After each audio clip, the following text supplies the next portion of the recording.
Bom dia, tudo bom? Meu nome é Ana Carolina, eu moro na periferia de São Paulo, no distrito da Brasilândia, a quarta região mais populosa do município.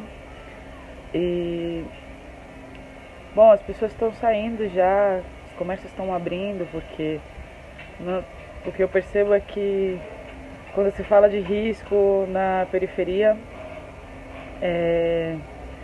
a gente tem que ter uma ideia do que essas pessoas passam diariamente, o que é a violência do Estado, o que é o descaso do Estado, do governo com as pessoas, né? Então, diariamente morrem pessoas nos hospitais, seus amigos da escola, ou pessoas que estão próximas de você já morreram no crime, já morreram por mão da mundo policial. Então, eu acho que antes da gente julgar, também pensar como seria esse isolamento social, como isso reflete numa região à margem do centro, né? À margem das pessoas que têm um pouco mais de oportunidade.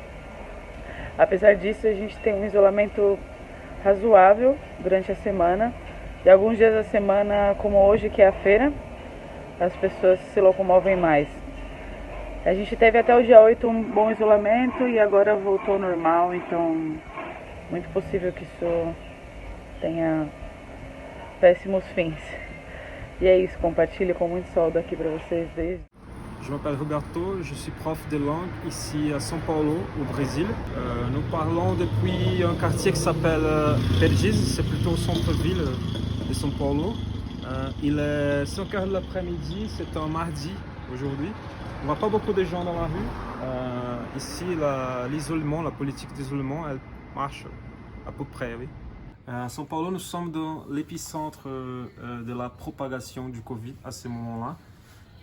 C'est une ville de 12 millions de personnes où il y a 25% de cas au Brésil.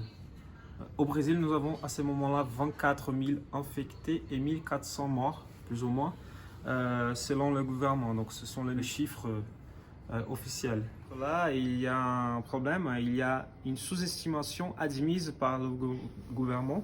Le ministre de la Santé a dit hier que c'est un chiffre, ce sont des chiffres sous-estimés. En fait, il y a des organisations indépendantes formées par les étudiants de quelques universités et quelques médecins, quelques chercheurs qui disent qu'il y a 15 fois au moins ce nombre d'infectés partout le Brésil. Et il y a peut-être quelques fois plus de morts dans le pays. En ce qui concerne une politique pour combattre le Covid, au Brésil, nous avons un problème, c'est presque une schizophrénie du gouvernement. Alors que le président il dit une chose, le gouverneur va dire une autre.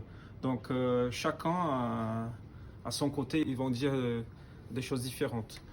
Normalement, les gouverneurs, les maires, ils sont pour, c'est le cas de São Paulo, pour cette politique d'isolement, de quarantaine, pendant que Bolsonaro, comme président, il fait toujours une propagande contre l'isolement en disant que l'économie, elle doit marcher. Et ça fait aussi partie d'une dispute politique qui vise déjà les élections. Il a dit depuis le début, ça fait un mois qu'il dit ça, qu'il s'agit d'une petite grippe, comme si c'était rien. Et la semaine dernière, il a un peu changé son discours à cause de la montée des cas, même les cas officiels qui sont sous-estimés. Il a dit que la chloroquine, on va utiliser la chloroquine à partir de maintenant comme si c'était une nouveauté, comme si c'était une chose qui était en train d'être testée et comme s'il y avait de bons résultats.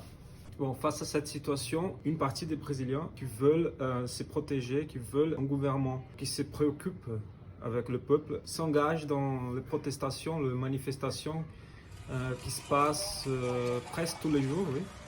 À 8h30, nous avons le frappement de casserole, panelaço, comme nous appelons en portugais. Et bon, ce sont des gens qui vont dans leurs fenêtres et qui crient quelque chose comme Casse-toi Bolsonaro et des choses contre ce gouvernement-là qui est en train d'ignorer les dangers que nous vivons maintenant.